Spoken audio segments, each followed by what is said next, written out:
I had a talk yesterday with one of the police chiefs, and we are sitting down in a couple of weeks and talking to the Police Chiefs Association of Northampton, Lehigh County. Because we all know, if you look, where are the people of color on them police departments? There may be some,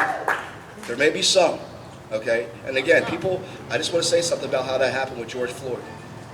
When that guy was on his neck and the officers stood around, you seen what they were, 6 months, 2 years on the force, okay? The reason why is because if they would have reacted and got George off him, after they went back to the station, they all three would have been fired, okay? Why? Because it's the good old boy system, okay? And the truth is they don't want to understand that.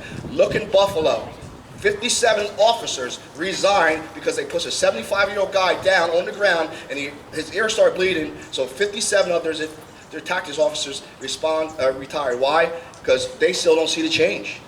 Okay? 57 of them, not one stayed and said, nope, it was wrong. 57, the whole department resigned. What's that tell you? They still think it was okay. And it was, oh, I was following orders. I'm just following orders. Well, when do orders change? Because I can't live like that if I see something done. Okay? That's when change has to come. We have to stand up and speak and say, you know what? Everybody goes home and sits down and talks and breaks bread. But I said to an average guy, did you ever sit down and break bread with a black man and know what we talk about? Or how we eat or how we live? We don't live no different. I'm bald, you got hair, we all get older, we all die. An Italian guy told me, we all die, we all bleed. But one thing, when you die, you don't come back. George is dead. You can replace a car, you can replace a building, you can replace a city. You can't replace a human life. And that needs to stop. The police officers have done. What upsets me is too, with the rioting and all that stuff, if people don't see people of color on the other side of the police lines trying to stop the chaos, but no one recognizes that. When you see out there in them cities, there's black officers in uniform trying to stop the protests. It's unfair that we always get beat down because they think we're nothing but trouble or looking for trouble. Mr. Phillips, coming up. So I just want to say to everyone, as a president of the Easton branch, working with Mrs. Lee and Tony Phillips, we are not turning around and going anywhere no more. It's time for change. And we need to start now. And don't forget this, because people are going to go away. Some people hope this goes away. Some people talk about, oh, well, what is it that they want? What is that they want? We don't want nothing. We just want to be treated fairly and equally. So that's all I have to say. Thank you again. And again, we have a civil rights legend here.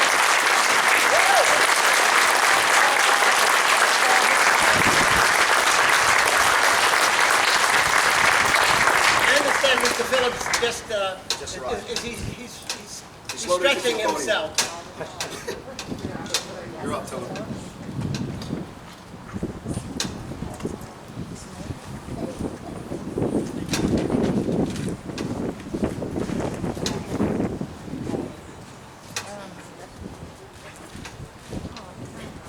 Good afternoon, folks. These situations, we have to come together to have the same conversations that we had 60 years ago. Before I get started, I'd like to take a moment to offer condolences to that better? Yeah, all right. I'll move closer. To the George Floyd family for their loss, and I hope that his loss is not in vain. These same messages, victim after victim after victim, we have to set up these same conversations about how we interact with the arm of the government, because the police is the arm of the government, and the arm of the government doesn't reflect all of us. When you have to tell your child at 7 years old, your black child, you have to start telling them when they're born, that you are different, that you have a different code by which you operate. That's sad. We came to America as victims, black people. We didn't come, we were brought here. Ever since, from victims to villains. That's how we're reflected in our society. It's not a cost of some of the people who are here, no. It is systemic. We've been dehumanized from the moment we got on the boat, crossed the Atlantic, and was brought in chains unto this land. So, we go from being victimized, and the government's supposed to protect us, it's supposed to serve us. That's what a police officer is supposed to do. And by the way, let me go back and preface this. I'm a former police officer. Retired 22 years, city of Allentown. So I want to just let you know, what I say to you is coming from experience. I'm disheartened and dismayed at these repeated conversations that we have to say about humanizing other people. It is disrespectful, it's immoral, and it's irresponsible for a country not to respect all its citizens. Doesn't give us the opportunity to be free, to pursue to have that life, liberty, and the pursuit of happiness. It's a difficult concept when it's not given to everyone around us. So where do we go from here? You know, we're talking about changing policing. Let's get straight. Let's be real. You can't defund police officers, because you defund police officers, you got the military, and the military operate under different circumstances than the police. They have a different protocol. So let's go back to say, how do we go from here? First of all, we have to demand that there is systemic change in policing and policing operations.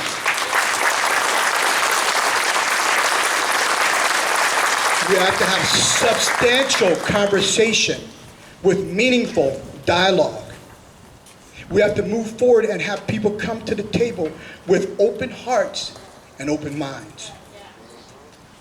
We got to come from the us being the police department versus them, the public. You got to move from being militarized to becoming civilianized. That's not happening. And as long as that's the case, civilized, thank you. Until that's the case, this is going to be the same conversations we have. Now, I'm an advocate from Allentown, and we had probably back in 1992, we had this program called community policing. Community policing was a program where the officer had to get out of that car that you paid for and get into the community and shake hands and work and solve problems in the community. That's how we're going to change this. We can't have them driving around in those $40,000 cars, air conditioned, and put a barrier between us. So let's get those folks out of the cars. Let's get our administrators, local, county, state, and federal, on the process. You drive the process. They're not going to do anything. You drive the process because you're the voters. You're the taxpayers. Also, I didn't want to mention, I was also a politician. I was a councilman for a term. So I know who drives the decisions, the people, and we forget that. So we have to come to the table with this policy of changing and having those folks come to the table with really concerns of how they're going to interact and be part of a change of our community. We can't do this alone. They have to be the ones who drive the policy. We can say all we want. If they don't drive the policy, it don't happen. And for the officers in this audience, your job is to protect and serve, not to police, patrol, and control, because that's what it is. If you're poor, you're black, you're white, it don't matter, because the money talks, the rest doesn't matter. So let me close by saying this. It's important that we all link together. Link our hands, link our hearts, link our phones, link our Twitter, whatever else you had, to make sure that we come together to solve the problem. Let it not die at vigils, marches, protests. let this begin the work, and it's tough work, to make real change, not for today, but for our children. Thank you.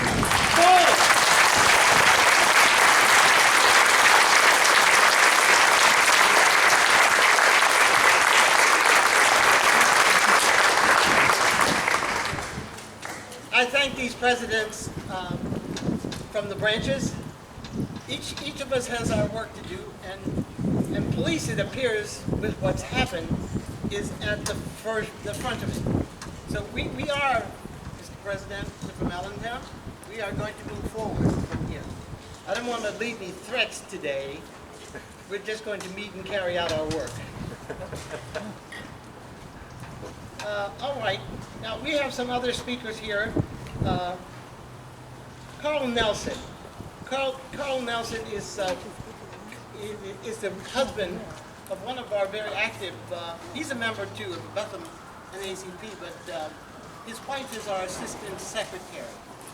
And Carl recently has been outspoken about our young people. I'm sorry, I tend to do that. But he has a lot of aspirations that he was talking to me about the actualities of what's happening in Bethlehem. And so I think that he should share that with the public today. A lot of it is race related, and he has a great interest. Okay, Carl Nelson.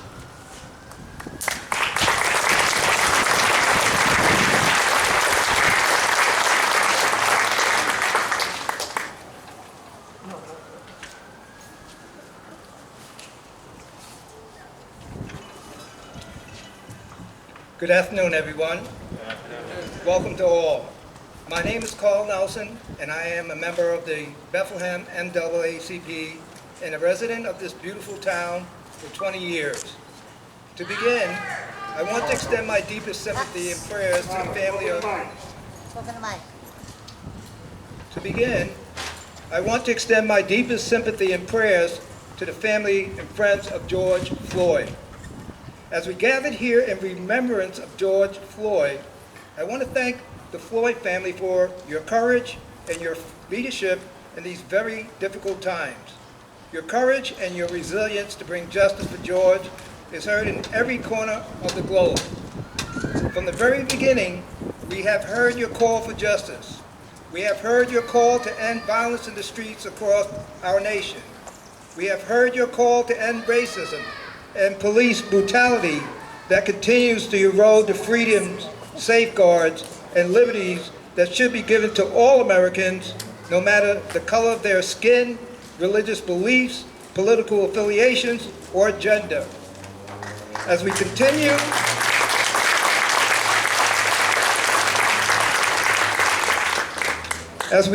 to face the realities of racism in every aspect of society, we are more encouraged that the voice of George and the voices of many other black men and women and children that were stricken by racism will be heard and forevermore change the jurisprudence in America.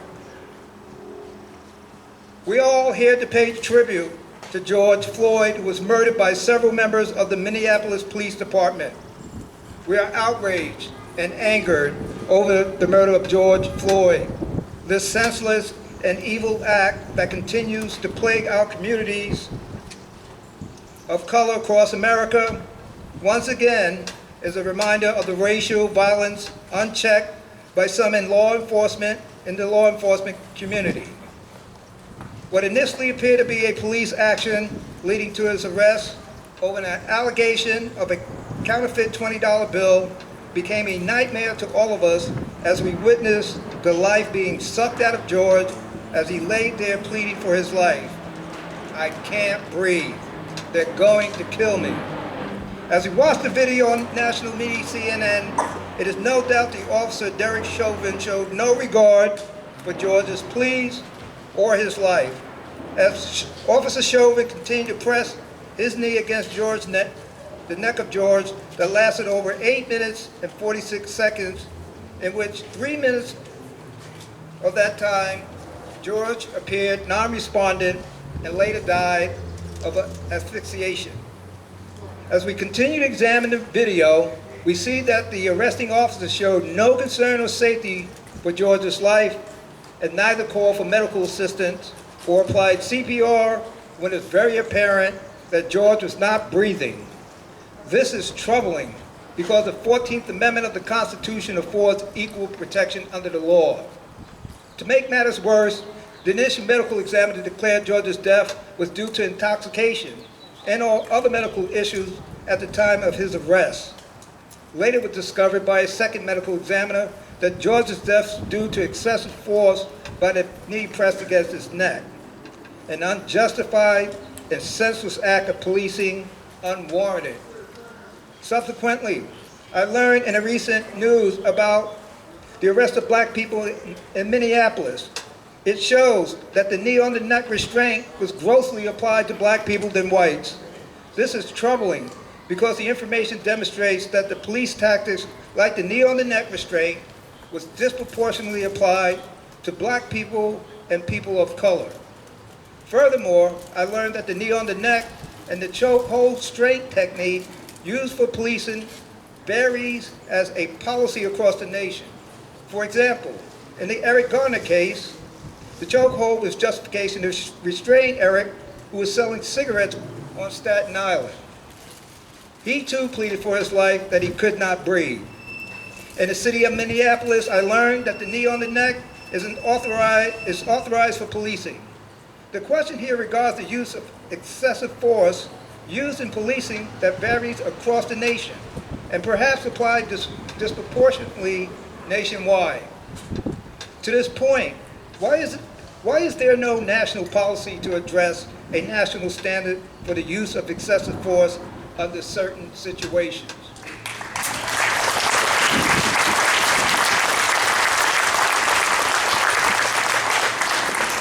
Moreover, I learned that the police officers are shielded by a clause known as qualified